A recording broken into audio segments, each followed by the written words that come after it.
Hello, my name is Claudia and I'm going to speak to you today about staying healthy, healthy eating and working out and keeping fit and well in the pandemic and generally speaking in life. I'm 49 and not a lot of people know that I'm really into health. I attend a Walthamstow church. Prior to the size I am now, I was roughly 4 or 5 stones over the weight I am now, and I'm just going to speak through my journey and what influenced me and why I find it easy to maintain the weight, because I know that's a lot of things what people struggle with, but for some reason it seems to be working out okay so far. So I'm just going to show you a before and after picture of myself. So that's me in the black and that's me in the red. Hope you can see that quite clearly. I'll just speak to you a little bit through my journey. When I was growing up, I wasn't an overweight child at all. I used to do a lot of dance, I used to do a lot of ballet and tap, and my parents sent me to a theatre school, so you had to be quite energetic. You had to be light to leap, basically. When I left home at 21, between 21 and 23, I started to gain a lot of weight, unfortunately. I don't know if that was just down to, leaving home, trying to find myself, trying to find my feet, but a lot of things were going on, which perhaps contributed to that if I look back. So the weight piled on and on and on and on, and it got to a point where I used to get used to it, and people made comments. I've got 3 other sisters who don't have a weight problem like the way I did, and along the way I started to get used to what they're saying, and she's the fat one, or your big sister, or they thought I was older when I'm actually the 3rd in the lineup. You could imagine culturally and non-culturally what people have said along the years, and those words do hurt. They don't, they say sticks and stones, but those words do hurt, and they sort of stay in your mind. Sometimes I try to brush it off, but when you hear it over and over again, it didn't help. What inspired me to lose weight? I would say I used to pray about losing weight a lot. I really wanted to lose it, but I didn't know how to go about it. I did try Weight Watchers. I did try Slimming World, so I tried the Slimming Clubs. I did actually also try Slimming tablets, which I would not recommend because they make you a bit nervous, and they're not good for you. Basically, it's not sustainable. I did try Slim Fast. I did try loads of different things, but nothing what I felt worked for me. So I was the size I showed you. I'll just show you the picture again. 1 second, just bring it up. Bear with me. So I was the size in the picture. I am in the black for roughly 25 years. So if I'm 49 now and I started to gain weight when I was about 23, if you work out the 25-year gap between that, then for that time of my life, so all of my 30s, some of my 20s and the beginning of my 40s, basically, so most of my adult life. So what happened was, I'll let you into all of it. I went in on holiday with my sister, and we went to an all-inclusive in Jamaica, and you basically ate anything and everything. You could have fried dumpling, and you could imagine, let's go through all of it, and ackee and saltfish, and baked beans, and anything and everything. However, before I went on holiday, and it was around January, February we went, I did watch this program on BBC One about losing weight, etc., which I've always watched for years, watching different programs on staying healthy and fit and whatnot, but never took it on myself to follow them. There are these 2 particular doctors on BBC One. For life of me, I can't remember their name, but they're really good, and they're twins, and they do a lot of health programs, and they did this particular diet which appealed to me. Now, I didn't really believe in diets because I tried them for so long, but I just thought, when I come back from holiday, I'm going to try it. Will I try it? When I try it? Let's just see. So the day I landed, I started doing juicing.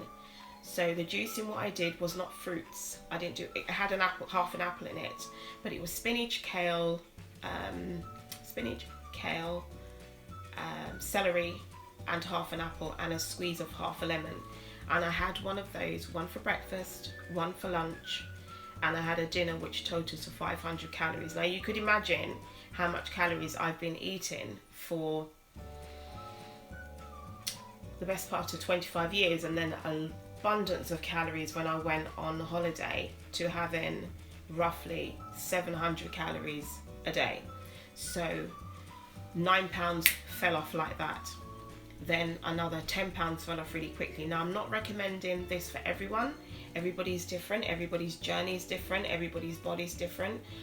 I would suggest if you're quite a lot overweight, how I was, you go and see your doctor first. I know it's not that easy to see your doctor at the moment, but seek out some professional medical advice before starting a mad, crazy, at first it was a bit of a crazy diet at first, because, my body wasn't used to such a small amount of calories. So the first 3 days, those are your calories. This is roughly 700 calories a day. Then you build on it. So you then have a lunch. So your lunch will be like 300 or 400 calories. So still quite low in what I ate. But what I did notice with the diet was they swapped carbs around, and there was carbs what I liked. So I loved chips, I love burgers, I love fried chicken, all the good stuff, if you like, which isn't particularly good for you. So they swapped it around. So instead of chips, you could have sweet potato, but you make them at home. So you make baked sweet potato, which is actually really nice. And you can have that with ketchup, you can have it with a little bit of vinegar, you can have it with a little bit of salt, just as you do with chips and your mayonnaise, but you just don't have it deep fat fried in the sunflower oil. I use olive oil because I know it's much more healthy for us. Also, instead of white rice, which I didn't really eat that much often anyway, but just to replace the carb, like burger rolls and stuff, I had buckwheat. Now buckwheat comes in pasta form, which Sainsbury's was selling, but since the pandemic you don't find it as often, but you do have buckwheat grain. Now buckwheat grain is a bit like rice, where it's quite small, and you steam it, and then it sort of fluffs up. So you have like half a cup of buckwheat, you soak it in water, and then eventually it sort of expands, and then you steam it, and it takes about 10 minutes to 15 minutes to steam, tops I would say, probably 10 minutes, and you can accompany that with your main course, so your meat kind, etc. And it's really nice, and it does fill you up, and you can season it like seasoned rice. That's what I do, which is fabulous. Then after I replaced the meals, I didn't do any exercise, I didn't go to the gym, but because it was just after Christmas, they were doing an offer called the 12 days of Christmas, so you could go to the gym for 12 days for free.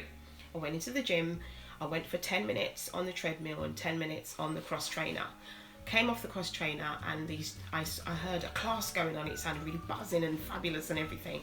So I thought, right, I've got to get myself in there. So or do I want to get myself in this? When I walked past it, somebody came out, this woman, she looked like she was in her 70s, and I said to her, what's the class like? She said, oh, you should come. She said, it's really good. She said, what do you do for exercise? I said, I'm new, I haven't done anything like this before for a long time. And she said, come next time, come with me and my friend.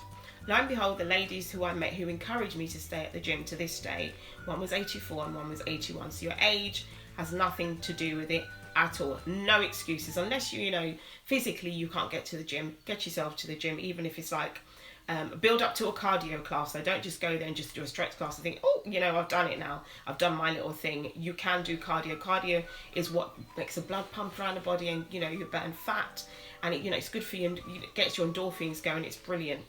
Now in the pandemic, I still have no excuses. Obviously gyms are closed, I'm not seeing all my gym buddies, etc.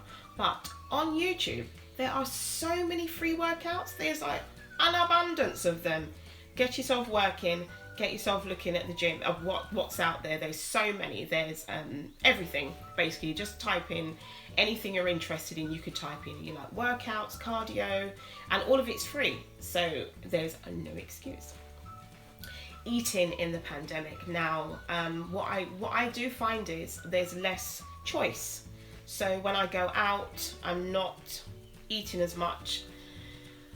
I would say I don't have as much choice as I do. So I have more salads, I have more sweet potato. I mean, I was kind of having that before, but then I can meet a friend and she say, let's meet for lunch, and then I'll probably have a little bit more. So I think this is all just down to you. This is just all your own motivation. You can do it. Just stay strong. keep working out, keep healthy, look after yourselves. It's not as hard as you think. I mean, I've been on this now since 2017. We're now in 2020. I've dropped in total 5 stones. I love it. I love what I do. It's just become part of my life now, and we can all do it. Just stay fit, stay healthy, and don't forget to wash your hands.